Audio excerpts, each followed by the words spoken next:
Mark chapter 10. Well, here in Mark 10, there was a blind beggar sitting by the wayside, and when he heard that it was Jesus of Nazareth, he began to cry out, "Jesus, you son of David, have mercy on me."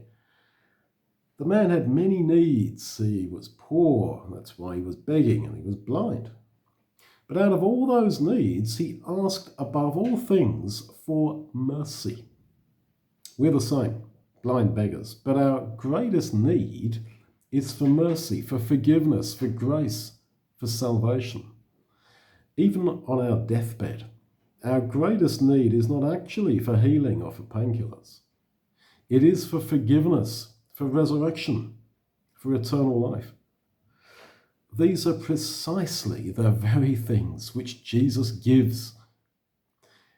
We can be absolutely assured that we have received them, and we will receive them at the last day. So I think the point is, don't focus upon your more immediate and material needs, even if you are a blind beggar.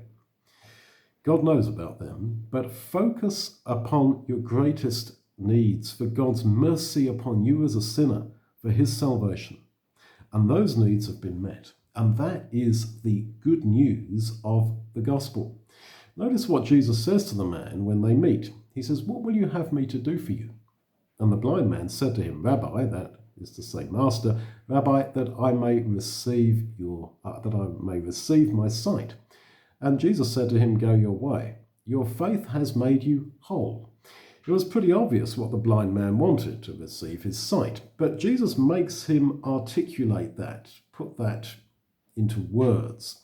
He makes the man say it in so many words. I want my sight.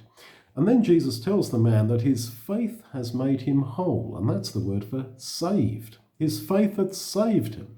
So Jesus makes the man realize and admit that he really wants something material, his sight restored. And Jesus gives it to him. But he makes the point that the main thing, the most important thing, is the man's faith that has saved him. It is salvation that is critical. And Jesus works with us in the same way. He makes us admit what we really would like in this life. A career path, a health issue resolved, a house, a family, whatever it is. And then he shows us that actually our greatest need is to be saved, to be forgiven, to have mercy, to live eternally. And perhaps, like the blind beggar, we did actually realize that right from the start. But Jesus continually reminds us of it and returns us to that point of realization.